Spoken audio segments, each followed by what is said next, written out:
तमाम तरह की शिक्षा, विकास की तथाकथित चमक और नए नए आविष्कारों के बावजूद आज इंसान न तो खुद विश्वास के साथ जी पा रहा है और न ही उसके पास एक भी ऐसा संबंध है जो गिला शिकवा शिकायत से मुक्त हो, चाहे वो परिवार में हो, समाज में या प्रकृति में। इसी का नतीजा है कि लाख कोशिशों के बाद भी न तो ग्लोबल वार्मिंग रुक पा रही है और न फैमिली वार्मिंग। बंदूकें सीमाओं पर ही नहीं, घर घर में तनी हैं। सवाल ये उठता है कि अपनी जिंदगी के 20 साल शिक्षा को देने के बाद भी एक इंसान क्यों नहीं समझ पाता कि सही क्या है? क्यों शिक्षा के फैलने के साथ साथ फैल रही हैं समस्याएं?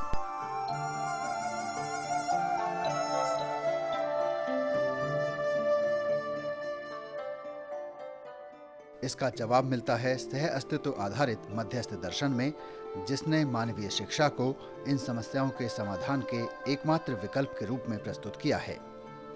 इसका प्रस्ताव है कि शिक्षा का सबसे पहला काम है इंसान में स्वयं के प्रति विश्वास पैदा करना।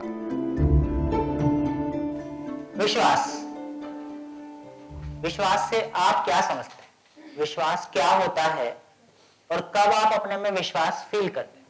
जब हम पे कोई शक नहीं कर रहा होता है, और जब मुझे पता है कि कोई भी अगर आगे ट्रबल्स है, मैं उसको इजीली टैकल कर सकता हूँ। बढ़िया।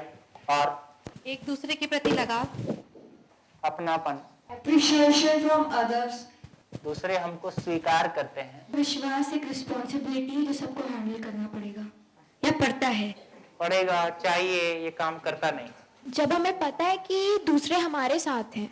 गुड, बढ़िया। जब हम किसी चीज को अच्छे से करने का टैकल कर ले या कुछ अच्छे से कर पाते हैं। हाँ, किसी बात की श्योरिटी रहती है, अपने आप में कोई चीज के लिए निश्चितता है। ईश्वर पे आस्था ही। चलिए, आस्था भी आप एक, जब तक मेरे पास बेहतर गाड़ी है, बेहतर कपड़े हैं, मेरे पास में क्रेडिट कार्ड्स हैं, दूसरों से कंपेयर करके जब भी हम अपने आप को ज्यादा पाते हैं तो उन मोमेंट्स में हमको लगता है कि हाँ, मैं ठीक ठाक। ये जितना सारा आपने कहा है, ये सारा कॉन्फिडेंस कैसा है? ये परमानेंट है कि टेम्परेरी? आपको टेम्परेरी चाहिए कि परमानेंट चाहिए?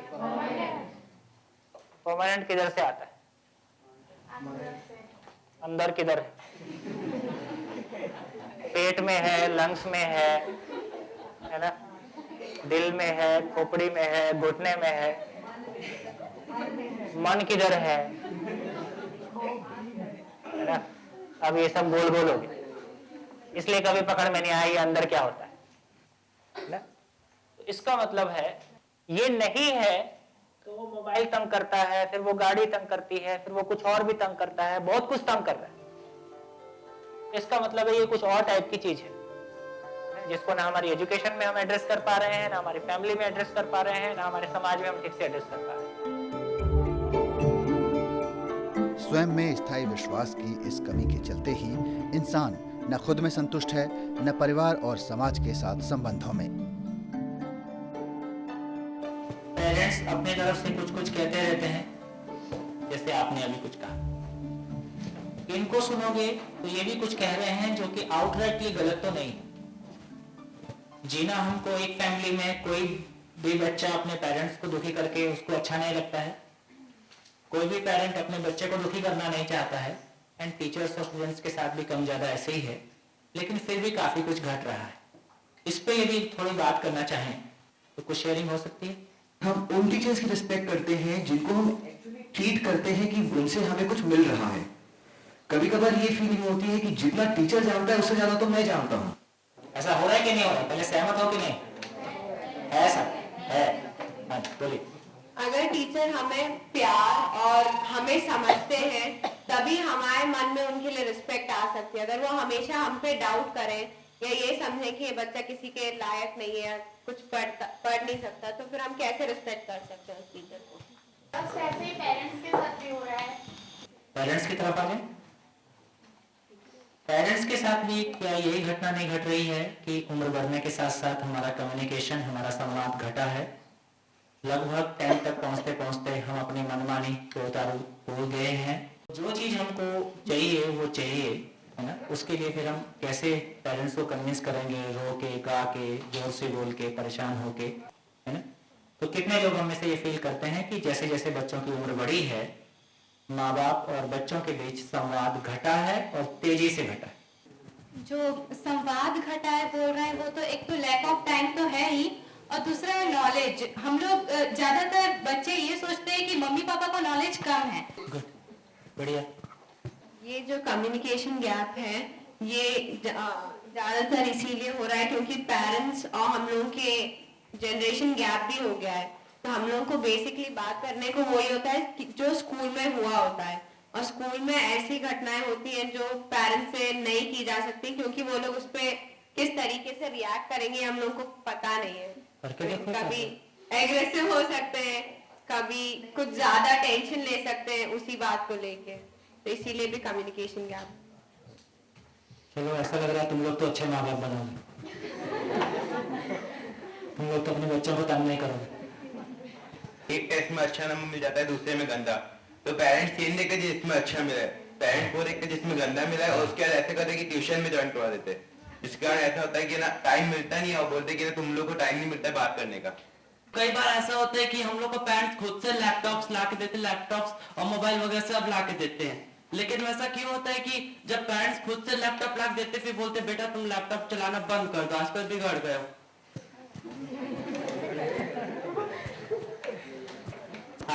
इधर हम मोबाइल नहीं तो लैपटॉप दे रहे हैं तो सही यूज होना चाहिए। घंटों तक तो फ्रेंड्स के साथ बात करने वाला, तो बहुत देर तक बैठकर लैपटॉप में गेम खेलना है, वो करेगा तो टाइम वेस्ट हो जाता है, वो टाइम बाद में नहीं मिलेगा। इसलिए पेरेंट्स सोचते हैं। शिक्षा ने सुविधाएं दी हैं, पैसा दिया है, लेकिन क्या ये पैसा और सुविधाएं आदमी आदमी के बीच संबंध का आधार हो सकती हैं? पैसा जिंदा रहने के लिए हमारी जरूरत है, जिंदा रहना और जीना इसमें अभी हम अंतर नहीं कर पाते। तो जिंदा रहने के लिए पैसे की जरूरत है, संबंध के लिए भी तो जरूरत है। संबंध के लिए पैसे की कोई जरूरत नहीं है, संबंध को नहीं समझते हैं, इसलिए जिंदा रहना भी हमको संबंध जैसा। आज की दुनिया में तो संबंध उन्हीं से बनाए जाते हैं जिनके पास बहुत अच्छा पैसा हो, जिनका नाम हो। संबंध थोड़ी बनाए जाते हैं, पैसे के लिए उनका शोषण पैसे के बलबूते पैकिंग की जाती बनते हैं। जब रिलेशन समझ में आता है तो पैसा अपनी औकात में आके खड़ा हो जाता है। जहाँ रिलेशन समझ में नहीं आता वहां पैसा बाप बन के खड़ा होता है। अमीर परिवार हो या गरीब परिवार, अपने बच्चों पे हमने सब कुछ खर्च किया है। क्या पैसा ज्यादा है, हमने अपने बच्चों को ज्यादा सुविधाएं दी हैं, क्या इसके आधार पर हम ये कह सकते हैं कि भविष्य में हमारे बच्चों के साथ हमारे संबंध ज्यादा ठीक रहेंगे? किसी ने अपने बच्चों को कम सुविधा उपलब्ध कराई है इसलिए इनके संबंध खराब रहेंगे, क्या ऐसा कहा जा सकता है? दूसरी बात देखिए, एक आदमी चाहे गवर्नमेंट जॉब में है चाहे प्राइवेट जॉब में, उससे वो सैलरी पाता है, सम्मान पाता है, पद पाता है, उसके आधार पर समाज में सर उठा के जीता है। क्या पैसा पाने के आधार पर उसका संबंध अपने एम्प्लॉयर के साथ में, अपनी कंपनी के साथ में जुड़ता है? क्या नहीं जुड़ता है। हम सारे बच्चे, हमको माँ बाप से सारी सुविधा मिली, उम्र बढ़ने के साथ साथ माँ बाप और बच्चों में गैप बढ़ा है कि घटा है? और जैसा जैसा ये उम्र बढ़ती है वैसा वैसा गैप भी ऐसे ऐसे बढ़ता है, और एक पॉइंट के बाद नौकरी लगा, शादी हुआ, उसके बाद तो बाय बाय, कभी कभी फोन पे बात कर लो, तुम भी ठीक हम भी ठीक, नमस्कार, ठीक। तो यदि ये संबंध, इसका मतलब क्या है? पैसा खर्च करने में तो हमने कोई कमी नहीं की है, फिर इस संबंध में गैप क्यों बढ़ा? विश्वास नहीं। यदि विश्वास होगा और पैसा कम भी होगा तो संबंध कैसा रहेगा? यदि विश्वास होगा और सुविधाएं पर्याप्त होंगी तो भी संबंध कैसा होगा? तो भी अच्छा ही होगा। विश्वास नहीं होगा, पैसे की कमी होगी तो संबंध कैसा होगा? खराब ही होगा। विश्वास कम होगा, विश्वास नहीं होगा और पैसा भरपूर होगा तो भी यही होगा। पति पत्नी के बीच में झगड़ा रहता है ना, तो कमरे का टेम्परेचर एसी लगा के कम किया जा सकता है ना? ठीक है, 18 डिग्री चाहिए, 20 डिग्री चाहिए। अब कौन सा एसी लगाओगे कि पति पत्नी का टेम्परेचर कम हो? वो तो 101 से नीचे आते ही नहीं है ना। तो दो लोगों में विश्वास के लिए कौन सा एसी लगाओगे? दो लोगों के बीच में विश्वास हो जाए, कौन सी गाड़ी खरीदोगे? माँ बाप और बच्चों के बीच में आपस में प्यार रहे, कौन से कपड़े खरीदोगे? क्या इसका जुड़ाव है कुछ? इसका कोई रिलेशन नहीं, कोई रिलेशन नहीं है, बिल्कुल दो अलग अलग चीजें हैं। संबंधों के लिए पैसा बड़ी चीज नहीं है, ये तो सही है, विश्वास जरूरी है, पर आजकल दुनिया में पैसे का ही बोलबाला है। जब भी दोस्त बनाते हैं हम, तो हम उसके पैसे को नहीं देखते, हम उसके आदत को देखते हैं, बातचीत को देखते हैं, उसके बाद ही हम दोस्त बनाते हैं। तो ये तो बहुत क्लियरली समझ में आता है कि आप किसी का रंग देख के दोस्त नहीं बनाते। तुम्हारा रंग गोरा है, तुम्हारा रंग काला है, इसलिए मैं तुमसे दोस्ती करूंगा, तुम्हारी हाइट इतनी है इसलिए मैं तुमसे दोस्ती करूंगा, है ना? जब हम दोस्ती करते हैं तो एक दूसरे के विचार मिलते हैं, हमको एक दूसरे के साथ जीना अच्छा लगता है ना? वहां बीच में कुछ नहीं आता है। ये तो समझ में आया कि संबंध में कुछ बीच में नहीं आ रहा है, लेकिन जब संबंध समझ में नहीं आता है तो सब बीच में आता है।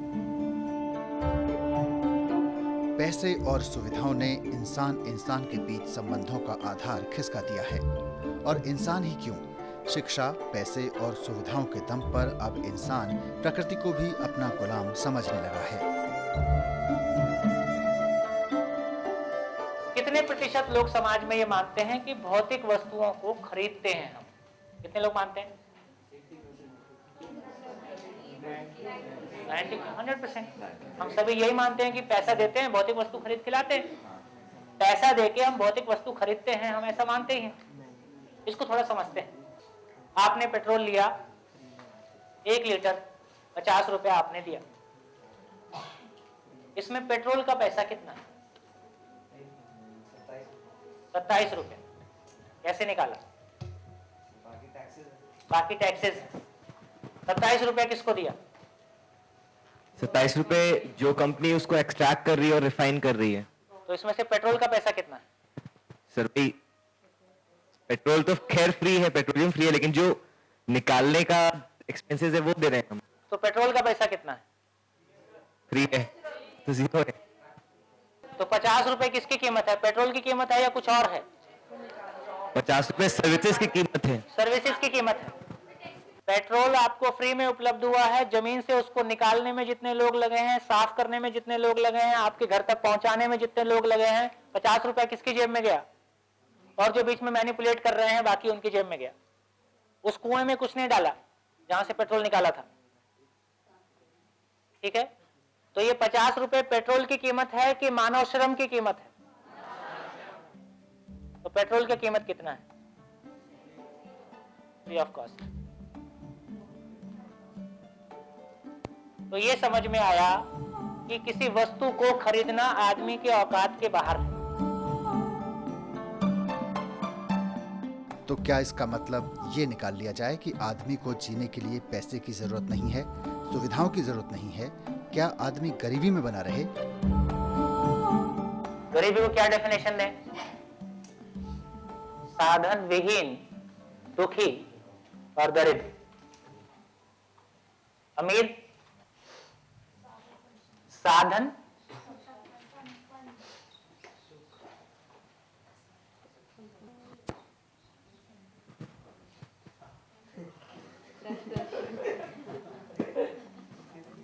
पैसा है लेकिन सुखी नहीं है।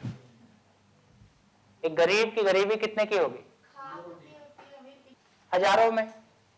अमीर का गरीबी अरबों में भी हो सकता है। समृद्धि, साधन संपन्न, सुखी और समृद्ध। समृद्धि का मतलब है अभाव का अभाव। क्या कहा? आवश्यकता से अधिक होने का भाव।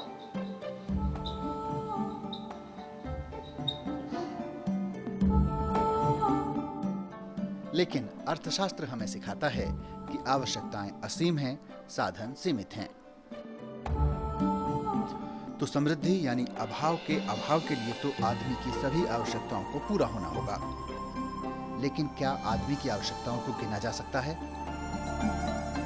सारे मिलके कोशिश करो, मैं देखता हूँ आप लोग बोर्ड भर सकते हैं। एक बच्चे के पैदा होने से लेके 4 कंधे की यात्रा तक कुल कितनी आवश्यकता है? बोलते जाइए। कपड़ों की आवश्यकता, कपड़ों की आवश्यकता, रोटी कपड़ा।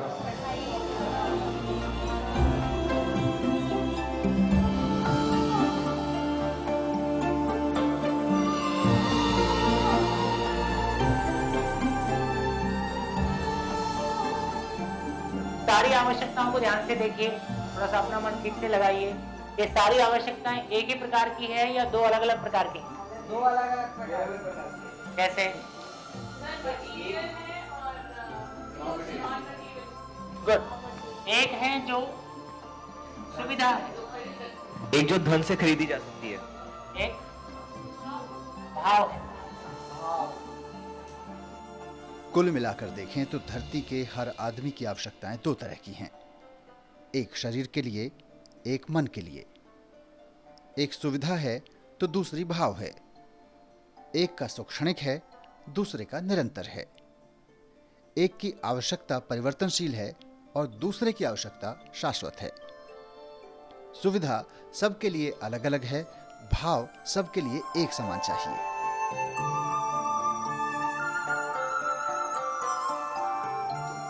इस सारी चर्चा से क्या समझ में आया? आवश्यकताओं को जितना सीमित किया जा सके करना चाहिए। काम करता नहीं है जी? देखिए, हमारी जो पुरानी पूरी शिक्षा रही उसमें हमने यही संदेश देने की कोशिश की है कि न्यूनतम आवश्यकताओं में जीना चाहिए, इंद्रियों को नियंत्रण में रखना चाहिए। ये उपदेश नहीं चलते।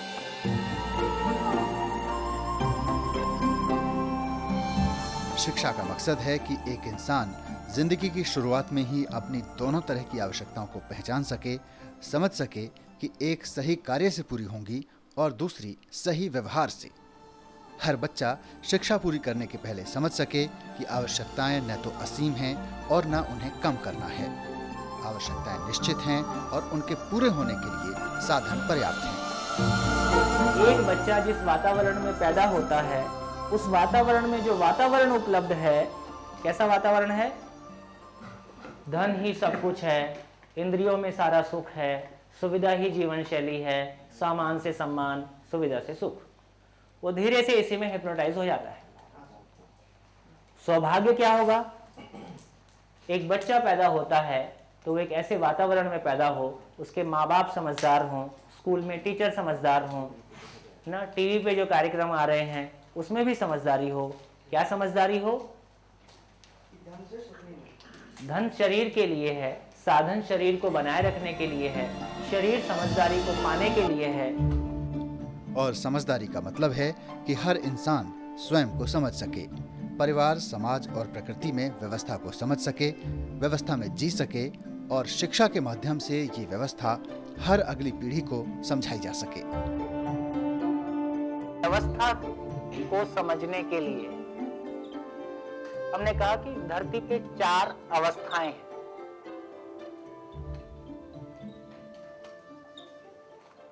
एक जिसको कहा कि पदार्थ, मटेरियल,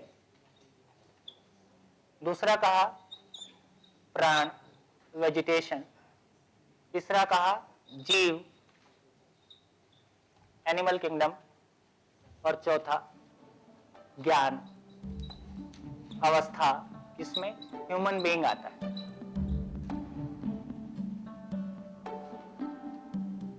तो जैसी भी मिट्टी रहती है उसमें जिस तरह के पेड़ पौधे पैदा होते हैं, पेड़ पौधे वापस आदमी के लिए फ्रूट्स, अनाज उपलब्ध होता है, पशु पक्षी के लिए भी कुछ उपलब्ध होता है, वापस वो पेड़ पौधे मरते हैं तो जमीन का जो फर्टिलिटी है, उपजाऊ शक्ति है, वो और बढ़ता है।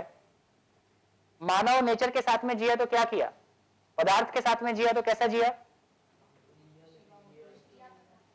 लिया और वापस नहीं दिया। तो बेसिकली एक शब्द में हम कह रहे हैं कि मानव नेचर के साथ में जैसा जिया उसको एक शब्द में बोल रहे हैं क्या? Global warming.